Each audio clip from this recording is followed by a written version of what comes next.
Yeah, so we have our next speaker. I would unmute her shortly and introduce her.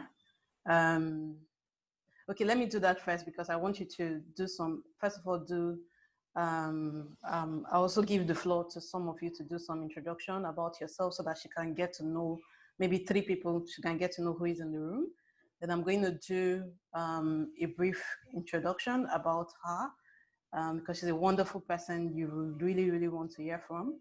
So Abimbola, I'm just going to unmute you shortly just to say welcome, and then I'm going, if you're interested to just introduce yourself, I'll give 2 or 3 people opportunity.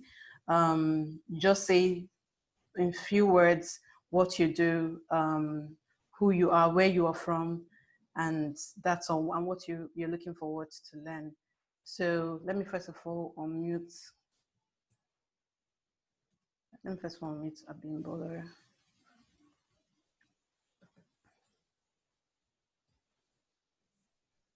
Abimbola, can you hear me? Just say hello if you're there.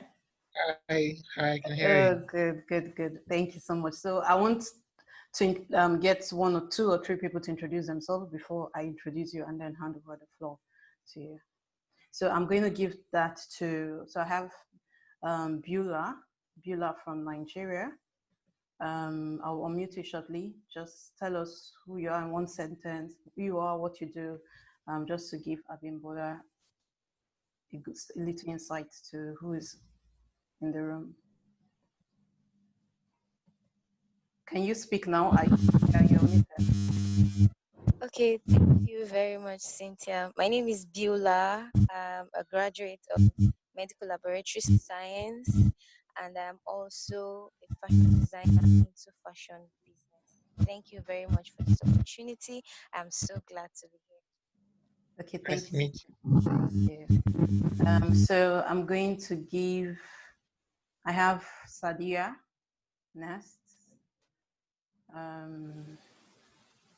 Sadia, 1 second.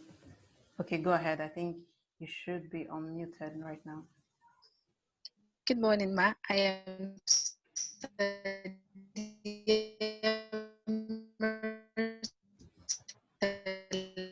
I'm sorry, I can't hear We that. can't hear you. Your network I run a YouTube soft skills.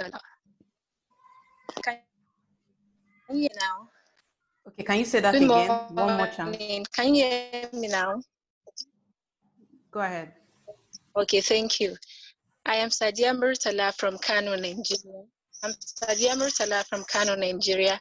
I run a youth-led organization that empowers young persons with vocational and life skills, soft skills, and entrepreneurial skills. I'm looking forward to learn how I can generate revenue with my initiative. Thank you very much. I'm very, very glad to be here. Thank you. Okay, thank you, Sadia. One last person is Tarilade. So I'm going to unmute you, Tarilade. Go ahead and say something. Hi, my name is Tarilade Adebakin. I'm from Nigeria. I'm a graphic designer. I specialize in design and printing of t-shirts and postcards. I'm excited to learn new things from your experiences that will scale up my business and my personal life. Thank you for being a part of us here today. Thank you. Okay, thank you, Tarilade. I think that's all. So I'll just quickly introduce our next speaker, which we have Abimbola Adebakin. Abimbola is the CEO of Advantage Health Africa, a health technology group with a pharmacy franchise model, which is My Pharmacy and MyMedicine.com, aimed at providing genuine, affordable, and accessible medicine. So previously, she was the Chief Operating Officer, the COO of the Tony Elumelu Foundation. I know many of you know the Tony Elumelu Foundation. She's a certified performance technologist with a degree in pharmacy and MBA from University of Lagos. She's a solution-minded people developer, facilitator, and innovator, keen on providing solutions to various issues emerging across Africa, especially those related to health, innovation, and network. So I'm excited to have Abimbola here with us, and I'm giving right now the floor to Abimbola. Thank you so much, Abimbola, for taking out the time to share your story with us. Yeah, go ahead. Thank you very much, Cynthia. I'm honored to be here. Hi everyone. It's great to have a group of people who believe that Saturday morning is for capacity development, and you're walking your talk. Some people are out there hanging out or sleeping late because you know what, nobody knows. But when you are building yourself up and you're doing it in a determined manner like this, I think you will reap the benefits eventually. So Cynthia has asked me to talk a bit about what I do. So I run a company called Advantage Health Africa, and we consider ourselves as health innovators, particularly using technology. For us, technology is as low tech as WhatsApp, SMS, USSD, so as high tech that involves machine learning, artificial intelligence, blockchain, and anything virtual, virtual reality, and virtual augmentation, and so on. So for me, tech is tech. It's simply an enabler. And we see that where there are gaps and you want to fill those gaps, you can fill the gaps using traditional methods, or you can fill it using technology to augment traditional methods. This way, you tend to leapfrog, or you tend to gain momentum and catalyze your progress. So I see technology just as an enabler that helps me to catalyze what I'm doing. So it isn't the be all. It enhances what you're doing. So sometimes you find yourself not in tech, but look, really, what are you doing and how can technology enhance you? That's the question you should be asking, not so much as, oh, I want to be in tech because that seems to be the buzzword. Okay, so we saw three gaps in healthcare that we want to address. One is the gap of access to healthcare. The other gap is the gap of affordability of healthcare. And the third is the gap of quality of healthcare. And those three gaps keep worrying me, they keep disturbing me. I'll give you a typical example. Someone like my housekeeper, she's got a job, she earns a salary here, she's got a grandchild, and the grandchild is febrile, and she has to leave work because her grandchild is febrile. First of all, I'm wondering, why is that yours to do? Where is the mother? And she says, oh, the mother is there at home trying to take care of the child. We don't know what happened. She was febrile overnight, and now she's suddenly very high. Temperature is really crazy. So I said, okay, take the child to the health center. Or, you should have done that, or the mother should have done that. Sometimes people don't even know what to do. They're not quite sure when they get to the health center, they will be attended to. And when they get to the health center, they're not quite clear whether they will pay out of pocket up to 10,000 or up to 15,000 naira that they don't quite have in their hand. So they're hesitant to go there. Sometimes they have a neighbor who has a reputation for coming to them, or they go to them, and by combining all sorts of things under 3,000 naira, that neighbor, that in quotes nurse, has given them care and they're fine. So they look to that neighbor as a healthcare provider. Whether she's good or she's bad, they really don't know. But there's some level of trust in the neighborhood for that person. And that means they are accessing healthcare from a non-verifiable provider. And therefore, anything could go wrong. It might go right 9 times out of 10, but that one time that it goes wrong might be fatal. And so they have accessed poor quality healthcare. It wasn't affordable for them to go to an orthodox traditional channel that would be held accountable if possible something goes wrong. And in terms of access, they aren't even knowledgeable about where to go. We have many permutations of these three problems where people are beginning to choose to access healthcare through ways that are not healthy for them. So rather than get good healthcare, they're getting bad care. They're accessing medicines that they shouldn't be touching. They're going to people that they shouldn't trust for this healthcare. They're going to methods for bone setting that actually turn out bad. They're going to places of care that say they will get pregnant. They have pregnancy for 7 months. They're carrying something that has just been pumped into them using hormones and enzymes that they cannot relate to. And the caregiver, the so-called caregiver, promises them a child at the end of 9 months. They go in, they're placed under some, anesthetics, and therefore they sleep off. A surgery is done on them, a procedure is done on them, and they wake up to see a baby. They have no idea that they were not pregnant. They were simply carrying a cyst, and the cyst is probably removed at the end of 9 months, and a baby has been manufactured through another person. Such ridiculous extents that people go through for fertility and things of that nature are rampant in some regions here in Nigeria, that it boggles your mind to say, how come you don't know? And I have seen educated people, similarly educated people with formal jobs in formal sectors for these things. And it's called cryptic pregnancy. And you wonder, you hear of one, you hear of two. Guess what is happening? It is 200 million of us living in this country, and it might be happening to up to 1 million people. That is mind-boggling. Some populations, Finland doesn't have a population to boast as many states in Nigeria, and they've got a healthy nation. We're saying that our healthcare access, affordability, and quality is below par.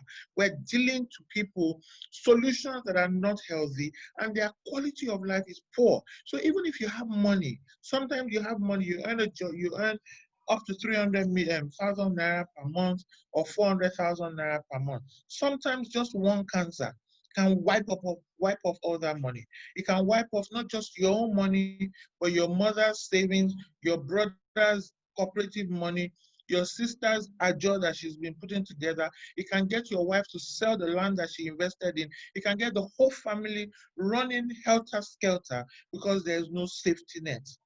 Access to healthcare is problematic, not just in Nigeria, but across Africa. And we're looking at it, we're staring at it. We seem to be helpless to a problem that can be solved. We have brains, we have minds, we have a connection with a higher person that can give us insights to do the right things. And so when we say we have a problem of access, it's a huge, deep problem. When we say we have a problem of affordability, it's a big deal. Some people choose whether to buy their medication or buy food. That decision should not be yours to make. It should actually be that you have food and medication. But do you know some people, the last 5K on them, they'd rather cook stew for the house and buy some rice and gari so that the children can have something to eat for the whole week. And then they stop their medication, for their life-saving medication, for chronic illnesses that will get horrible along the way. And then they say someone from the village addressed them and came to visit them overnight, and they died overnight. And they will leave the same children that they bought food for and made food for, redundant and out there, helpless, and some uncles will come, scatter them all around, and their life is worse for it. We have a huge healthcare problem. COVID has happened to us in a manner that some of us were quite glad. We said, hopefully now, the government will pay attention to healthcare. Probably now, things will begin to happen with healthcare. But what I see, it still doesn't give me a lot of confidence. We're having temporary structures being set up to address permanent issues. When those temporary structures are removed, the permanent perennial issues will still remain. So we must address things from a systematic manner and in a systemic way. Systematic and systemic are different. So when you are here to say you want to solve a problem and you want to make money, I ask you, what problem are you solving? Have you thought through that problem? Have you investigated the root cause of the problem? Or do you just like doing it? If you like doing it and there's no problem you're solving, it's a nice hobby to have. It's simply a hobby. You might have made money from it, but is that money assured all year round or year on year?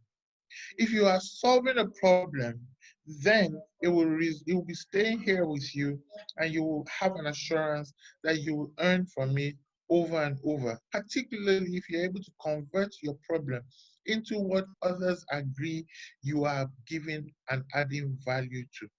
So I think that everyone who wants to go into entrepreneurship must first see themselves as filling a gap. It might not be called a problem, Might be called an opportunity, but I call them the same thing because it's one coin. One side of it is the problem, the other side of it is the coin. And it's an opportunity. The second thing you must consider is I must be a solutions provider.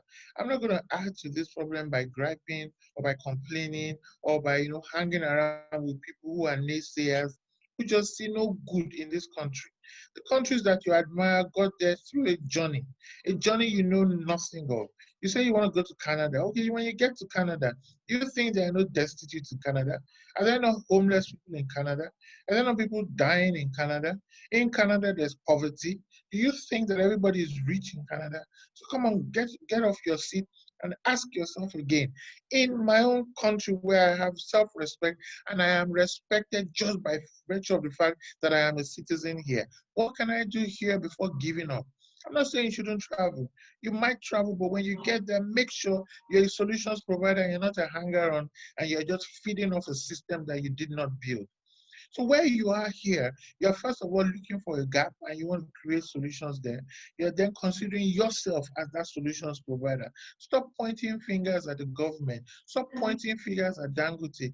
Dangote found a gap and he sorted it out. He's done it for over 20 years or more. So therefore you start your own so that in 20 years you can also lay claim to some segments that you own. The third thing is you must create value. Don't just be busy. Busy on a matter and is not adding value. Nobody can say for sure that yes, without you, I will have problems. I will have an issue. Somebody must be able to say, oh, guess what? If you fold up, then we need to find an alternative. You are really the one that is adding value to my weight loss problem, or you're the one that's adding value to my child care issues, or you're the one adding value to my knowledge gap, me gaining new vocational skills, or me having access to apply for jobs, or me, do you understand? You must find what is relevant to people's livelihood. And six of the top things that people are looking for right now are here. They're clear to us. One of them is healthcare. But people are looking for shelter. They're looking for a place to sleep, either call their own or a place that is safe for them to go back to each night and say, this is my place. What if you set up a hostel in a dense area where in that hostel people can afford one meal a day and they will sleep and they would go and you're not breaking the bank. Another thing is education. People are looking to be educated. They want to spend money on it in a manner that they know they will get commensurate value. Why do I say this? People, you may say, oh, but free education is all over Nigeria. Guess how many billions of naira and dollars we're spending paying for education abroad? That means people want to pay for quality education.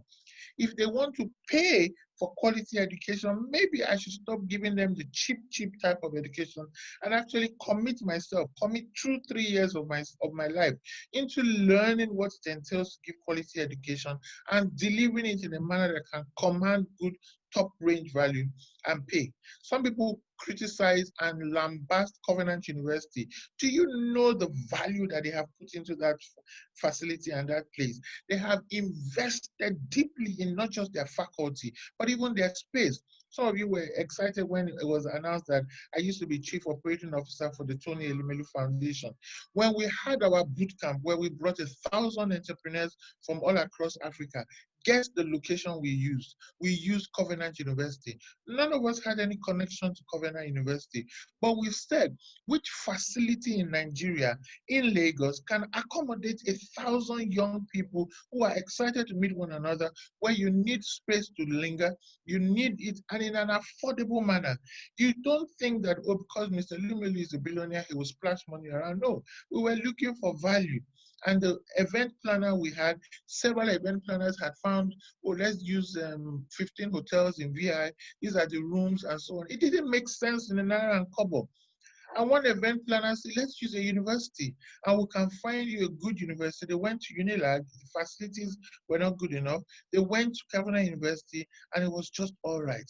They're not global, They're not like a hostel in the UK or in Leeds or in Oxford, but it was excellent for what we needed and we used it. And so when I read people blasting someone who has invested in quality education in a manner that those would have typically spent their money abroad are spending in here in Nigeria, and they have the safety and the assurance of being local, guess what? You don't do that. You don't criticize what is progressing. I was having a conversation with someone yesterday, and we both agree that critics are the cheapest and the lowest of the ladder. Don't be a critic, okay? Because when you're a critic, you're putting yourself out there that you can't do. Most critics cannot do. They cannot build from scratch. I know a governor, an ex-governor, when he was, pre being a governor, was one of the biggest critics of government that you could find. He thought he was an activist. He was there championing the cause, doing all sorts of things when he became a governor, meaning he was given executive power, power to execute. He was given resources. His state was earning money from the federal purse, and so on and so forth. Nothing to show for it. Today they're embroiled in all sorts of, you know, laughable gimmicks right now in that state. And you look at yourself and you say, I have little respect for critics. In fact, I have no respect for critics because to me, they are the base, they are the bottom feeders. What you want to do is rise above. Go up to the middle because that way you will rise to the top. And start now. You've got 20, 25 years to prove yourself. Don't be in a rush. People are telling me you are 30, you must have achieved. What do you want to achieve by 30? By 30, you must have achieved at least 2, 3 failures. Excellent failures. Failures that show you how not to go about it. 10 years before I started Advantage Health Africa, I had attempted it. Actually, 2010, I had attempted Advantage Health, and it was just Advantage Health. And I had someone, he had come back from England, he had studied pharmacy. I gave my driver some work to do. We did research, we went up and about, we established a case for the solution we were bringing. So we did a survey for about 500 or so pharmacies and clinics, and we learned that yes, they needed some level of grouping and aggregation so that we could purchase things on their behalf and earn a margin. But we couldn't push it forward. He gave up, he went to do a med rep job where they'll give you a car, and it was right for his life at that stage. I couldn't do it, I had a full-time job, and so we abandoned the idea. But we had begun to write all the proposals, all the groundwork was there. We had begun to get about 55 pharmacies to agree to work with us. So we had started the work and I abandoned it. So that was a failure, but that was 2010. I revisited the sector in 2017 after I left the Tony Elmelu Foundation. And guess what? The problem was still sitting down waiting for me. I believe I'm on a mission. So I have found my own niche. Sometimes you must find your own area and stay with it. You don't need to do everything that everybody else is doing. Find your own area, but make sure it is a problem that you can see clearly. It is not just something your friends are doing and it looks attractive or glamorous or sexy. Many people now regard entrepreneurship as, very attractive. You're hip. It's really great to say I'm an entrepreneur. I love it. I'm glad. Some of the work that was done by the foundation helps people to have confidence to say they're entrepreneurs. I really like it because now Africa is on a resurgence of people who are bringing African solutions for African problems here from Africa. I absolutely love it, but you must be bringing a solution. Don't be a hanger-on. Don't be in this space hanging out and 5 years we can't see what you've done. Be here researching. Be here finding solutions. Be here volunteering to test your solution in a safe place. You don't have to be the one that set up the organization for you to experiment. Come out and volunteer and test. Test there and see whether it works. It might just be a pipe dream that has no foundation, no basis. All the assumptions are clumsy and have not been thought through. That volunteering helps you to prove it. But I have seen people who volunteered, and by virtue of the environment where they volunteered, they saw something else. Larry Adioye comes to my head whenever I talk about volunteerism. And we interviewed him once. So if you go on our website, you will see a past issue of one of the newsletters we released. We interviewed him and he said during one of the ASU strikes, I think he volunteered in a maternity home. He's done nothing in healthcare, he just simply volunteered there. And for one reason or the other, his eyes were open to the fact that pregnant women or women wanting to get pregnant were not able to access knowledge and information to help them make the right decisions. Things like antenatal that people consider normal, and you would think everybody goes for antenatal, quite a large number. And he thought this number is so high. How come nobody's doing something? And so he went and started to set up something called um, um, forgotten the name now because it has now changed to he's changed the name now to, why am I missing the names? So Larry Ajoyi, please Google Larry Ajoyi so that we can know what he's doing now. It started Baby Migo. So he started with something first, and now he's called it Baby Migo. In 2019, or was it 2018, he was featured as one of the top 50 organizations to look out for in the world, not just in Nigeria or in Africa, in the world. And guess which magazine featured him? Time magazine. I don't think you get any more credible than Time magazine. And where did it start from? From volunteering. He started with I can't remember the name of what he started it with. Simply sending SMS to women who subscribed to that database. Women were getting SMS notifications of their medication, notifications of what to do if you had this, how to go about this, where to access medication, who to speak to, nurses to converse with, and they started forming a group and a body of knowledge around pregnancy and pregnancy care and maternity care. After a while, it blew. He's got a database of over 100,000 people. Do you know what you can do with 100,000 women around one idea? Advertisers will come chasing you because you've got the target audience that they are looking for.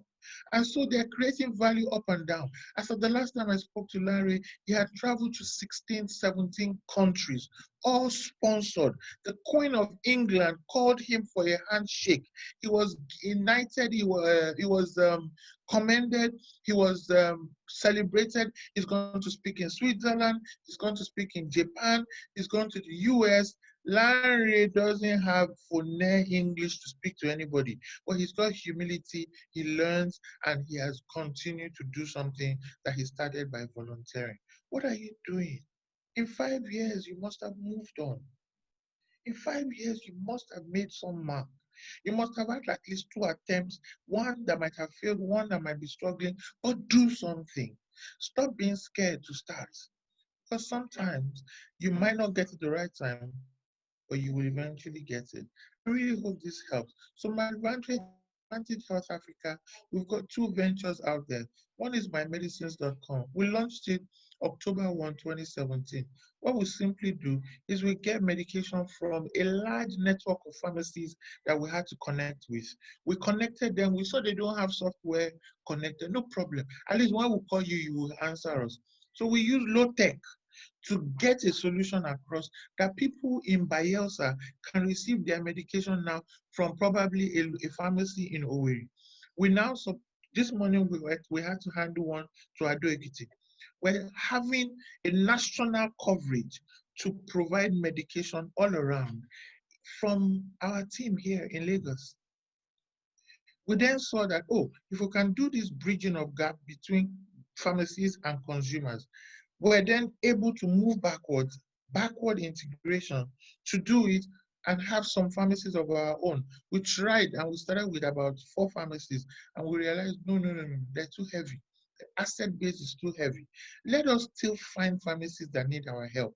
Let's add to what we can provide to them. So we give them solutions in procurement, logistics, their financing, their people development, and so on. We package it together. And then we said we're offering a franchise model. That franchise model we launched in February this year with 51 pharmacies. It shot us right up to the league of having one of the largest chains of pharmacies in Nigeria. And so we're now called, a chain of pharmacies. But we started by what we had in our hand and what we can do with it. Every one of you, I promise you, every one of you on this call has something in your hand. You have. You might not have regarded it as much, but you have something. I go by the good book where someone had just a bit of oil, and the prophet said, use that oil, let's start. And it began to continue to grow, to fill pots until they had no more pots to fill. So what are you sitting on? Advantage Health Africa now, we've got a solution for affordability of healthcare that we're working on. Are we going to rest on the fact that, oh, we're the first franchise pharmacy? No, for me, we've done that. We're continuing, move on. We're moving on to affordability, move on. We move on to quality, move on. We're moving on to products, move on. Because this place is vast. It's a huge, huge, vast area that's got lots of problems. And it's not just in Nigeria, it's across Africa. Some of the demographics and the context that we see in Nigeria, we see them also in Kenya. We see it in Gabon. We see it in Uganda. So we say, look, Africa is here for us to cover. We are going for it. And I tell you, you have a vast opportunity in Africa. We've got many challenges, we've got many problems. Pick one. Sometimes it's not just your own solution. Find someone doing it and piggyback or partner or franchise so that you can be their representative and you can, there's all sorts of business models. So I know I can talk for forever on this matter, but I'd like to answer some of your questions so that I can put some context to what I'm saying. I hope this has been helpful to Yes. you. This has been so fantastic. Thank you so much. Thank you, Abimbola. So I'll just start the question. I have one question for you. When you try to talk about like the problem and then the opportunity, so many people, it's easy for them to identify problems, but at what point do they know, or how can they assess that problem to be able to understand or see if it's an opportunity, you understand, for them to dive in? Like, if does it have to do with market research? If so, how? So how, at what point do you identify when a problem becomes an opportunity? Okay. So look, what is an opportunity? An opportunity will create solution for somebody. It will solve a pain point. One pain point that I saw with pharmacies is that pharmacies are small. They do volumes of, let's say, 1 million, 2 million a month. And by virtue of the fact that they are small, they don't have huge bargaining power. So you know that intuitively. Now, if you don't have bargaining power, what you need is some form of power so that you can still access the supply you need at the best price possible. It's just common sense that if I buy 40 from you, I'll probably get a better price than the person that buys 2 from you. So I can negotiate. After all, I buy 40. Give me more discount. But if you are a pharmacy that just consumes 2 or 3, you don't have that bargaining power. Therefore, I saw an opportunity where I could bring 100 pharmacies together. So your 2, 3 forms what? 200 to 300. Who am I? I've become a big man.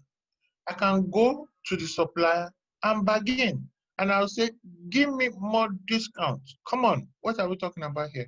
So that's just a problem that I could use aggregation to solve and create an opportunity for myself. Because every time I'm able to bargain on behalf of the pharmacy, I become more and more valuable to them.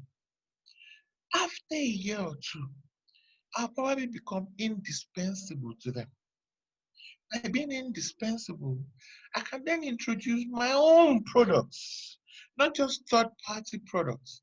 I can then introduce my own version of a medication that is high quality, probably is within their reach, and I have a ready market to buy from me. That to me is, you first of all be a solutions provider, then you become a value creator. And before you know it, you are in that sector as a key player. So look at what you are doing. Where can you start? What problem do people have? There are all sorts of problems. My own is, stop complaining about the issues and find how you can dig further. Sometimes you might even look at India or Bangladesh or somewhere else and say, they found a solution to it there. So maybe here I can replicate the same thing. I know someone who said He's Indian, but he was in some conference that we both spoke. And he said he was on a board where um, maybe he was the one or someone else, and they said, look, all over Nigeria, all over Lagos, people were building houses and putting an aluminium water tank. Okay, you guys may not be as old as I am, so aluminium water tank was what you found all over the roofs at that time in Lagos. I don't know why that was a problem for him. Leave our aluminium water tank as it is. But he did not. He kept saying there's an opportunity there.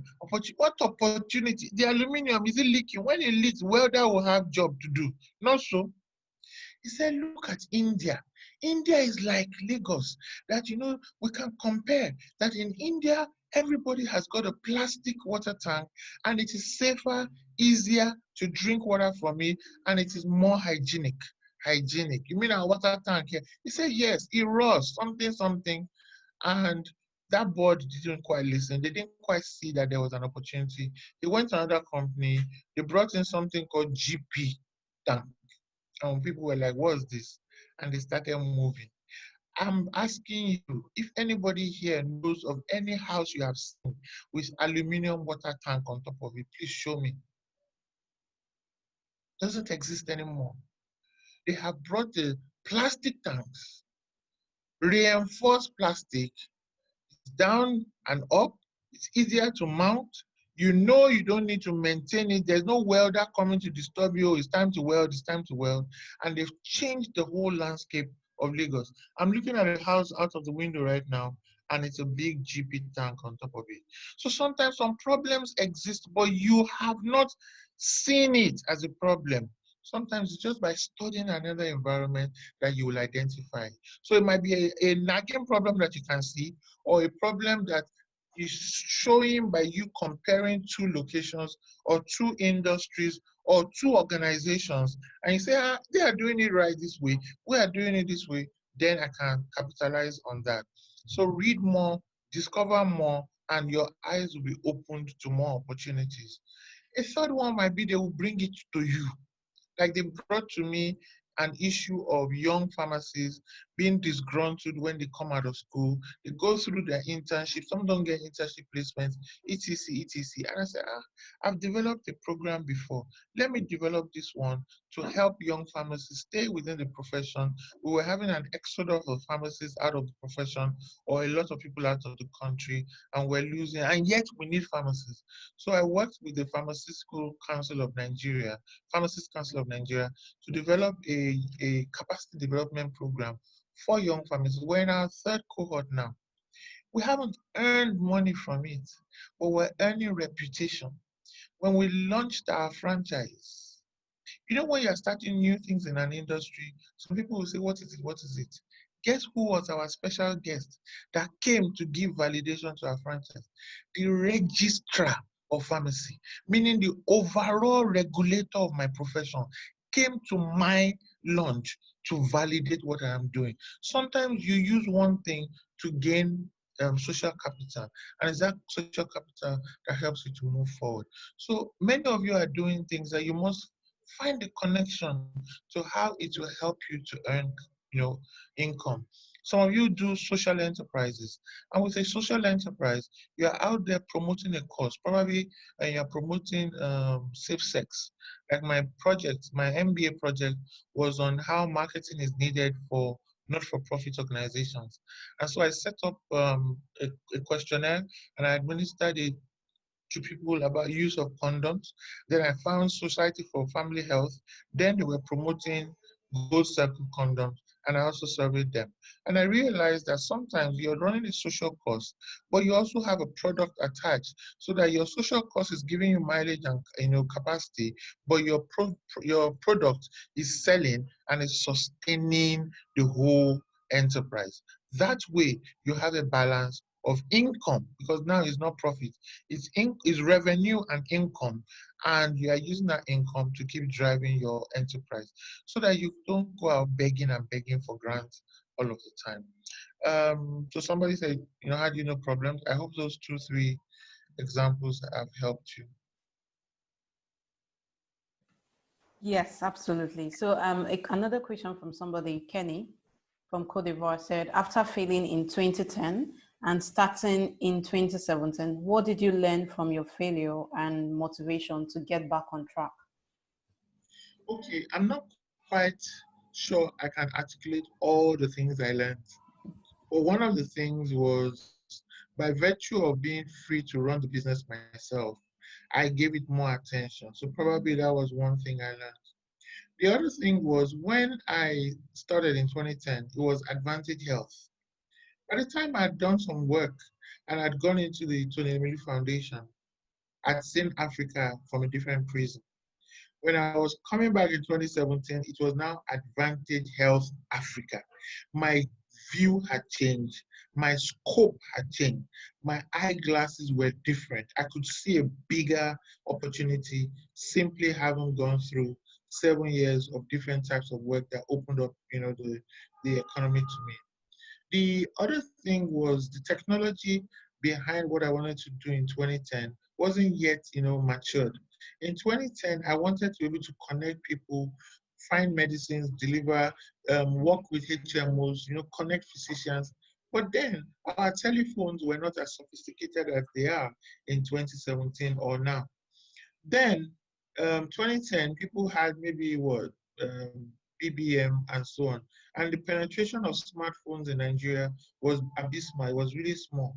By 2017, almost everybody was carrying a camera, and you were using that camera to make phone calls and compute. Now, that camera is able to snap your prescription, upload your prescription, send it to us, we will approve and then dispense. So I wasn't coming just to handle over-the-counter drugs. I was coming to handle both over-the-counter and prescription medication. So it gave me more credibility and more soundness by virtue of what had happened outside of me. At least I was not the one that said smartphones should be created.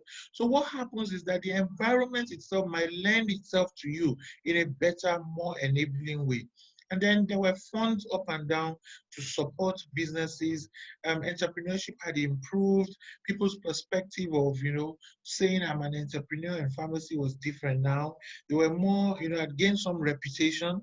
I'd been, in some people's perspectives, I'd been COO. And they were like, oh, wow, if she can do great work there, we should listen to her. So, things had improved, and it was as though, it was now the time to do it. Okay, thank you so much. So I think one more question from Khalid says, innovations in the health field are subject to research and ethical clearance. How did you wrap around this? This is my biggest challenge. I'm not sure which particular innovation you're referring to. So research and ethical clearance, In the absolutely. health field. As a healthcare provider, that's one of the things ingrained in you from school. It is ingrained in us, the care we must give. And we even saw an oath when we were living, whether you're a medical doctor, whether you're a pharmacist, whatever, we all saw an oath to give care to the best of our abilities. So when you see a pharmacist handling medication, he's handling it as if it's a poison. Because guess what? Right from year one of pharmacy school, we have been told medicines are poisons. Paracetamol is a poison. Many people misuse paracetamol and it damages their liver. A pharmacist knows that the adequate volume dosage of paracetamol is so and you mustn't take more than so and so in 24 hours. And if you're taking it 24 hours, after a while, you shouldn't even take it after 7 or 14 days. I know that, but you don't know it. So the care I give you is my knowledge and understanding of medication. And therefore, if you bring me a spurious prescription, and I said you must use 2 grams of paracetamol 5 times a day because your headache is really a big headache. I know that that's from the pit of hell. I will not dispense such. So naturally in our practice, we are giving care to it. Now, if I now say I'm giving care to the patient, but I want to begin to use telepharmacy to augment my reach of the patient. Am I going to drop my point of care? No, I'm simply using technology to enhance my reach. It doesn't mean I'm going to be careless in dispensing, or I'm going to be careless in looking out for the right things in the prescription. So ethical um, um, conduct is still maintained when you are innovating.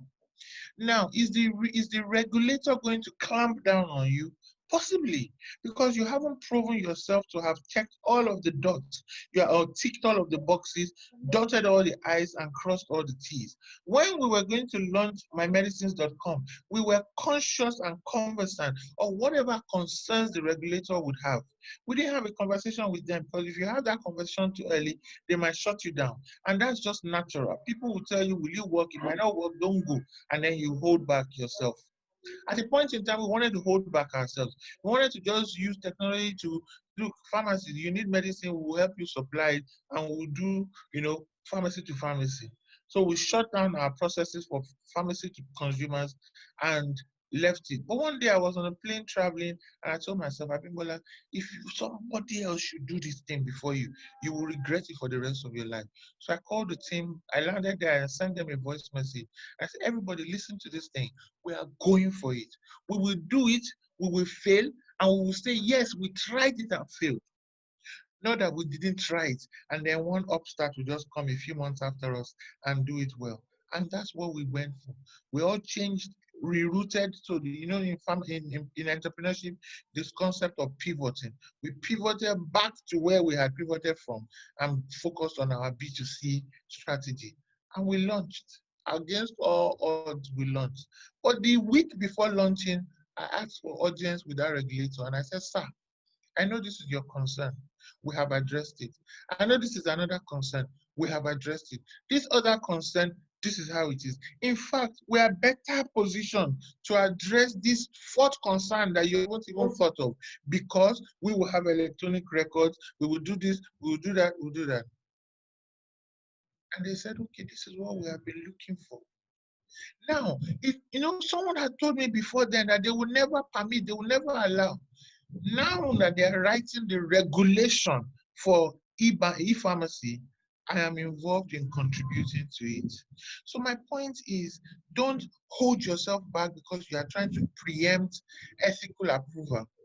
Be ethical in what you are composing and innovating in, so that when they try to shut you down, you might be fortunate to have audience with them to defend yourself, and they'll find you that you are not wanting in any way.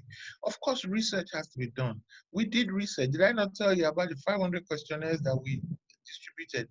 My driver at that time became research assistant. He will go and drop questionnaire. He will go and pick it up. He will mark them 1, 2. He collated everything. I started entering everything in Excel. Today, Abimbola can still give you that Excel. I still have it.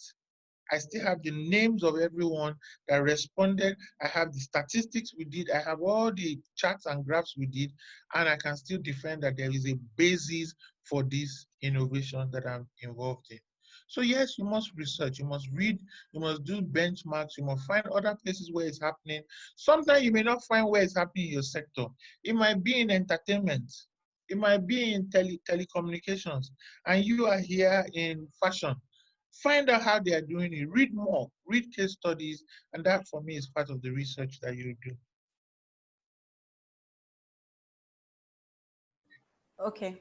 Thank you so much. This is wonderful. I think one person is raising her hand. I'm going to unmute her to ask so one last question before we end. But I think I really also, I'm so excited you mentioned the research you did and also putting those data and you have that up to now.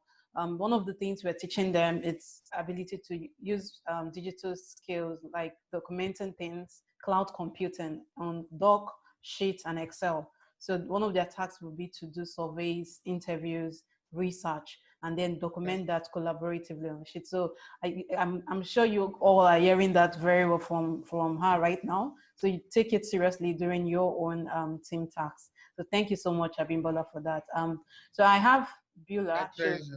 That will be the last question for today because I'm not sure I see any other question in the chat. Okay, yeah, I think there's some, but I have Bila, so I'm going to unmute you. Your hands have been raised since, so let me just unmute her shortly. Bila, are you there? Can you go ahead?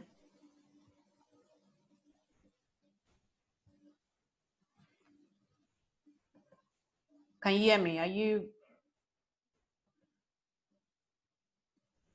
So can you try to unmute it, because I already did that and it's like it's preventing. Okay, so I'm going to take another person because I'm not so sure how's it working. So somebody said, if someone does an idea that you have but didn't do, it's a great pain. We shall launch deep and move without considering any fear or doubt. Okay, was that a question or just a comment? I think it's just a comment. I think it's just a comment. Okay, yeah, Comment. that's fine. So I think that's all for It's now. great that they're picking up these comments. Yeah. I think they're picking up these comments, and I'm glad it's good. I would like to urge Khalid Ahmed that look, innovate, okay? Many times regulators play catch up, and it's not just in healthcare. In telco, in banking, I remember when I was working in Accenture, it was on my laptop that we were writing the guidelines for automated teller machines. And we sent it to CBN. Then CBN circulated it after amending it. What we did was we worked as Accenture with 9 banks to come up with the strategies for offsite ATMs across Nigeria, blah, blah, blah, blah, blah. So I've been in my background, I have worked on industry-led collaborations. So some of you are working where you are working right now, and I need you to take all of that knowledge and experience seriously, because it will serve you tomorrow in whatever capacity that you cannot think of now. So that gave me assurance that don't always wait for regulators. Don't break laws if they've already gone ahead of you. But if they've not gone ahead of you, do not let that be a limiting factor, because one day or the other, they will catch up. So do something, set up there. Now in August, this August, they're now saying all online pharmacies must be registered, must be connected somewhere. I just sent the notice to one of my staff that please go and register us, because we're ready. We're ready for them. They said you must be tied to a pharmacy. We've got a pharmacy. Even if we didn't have a pharmacy and you have an online pharmacy, you can go and meet someone with a pharmacy and collaborate, and both of you will share that responsibility. So please don't limit yourself, okay? There are many things to limit you. Don't let regulatory issues limit you. Do the right thing, okay? Do it well. Do it with quality and substance.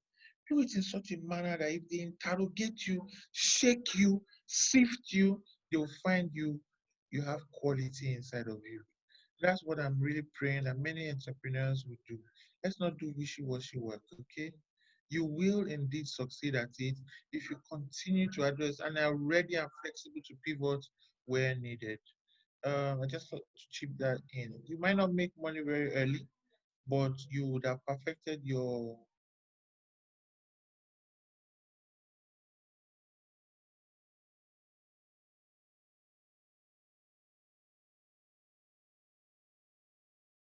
still turning it.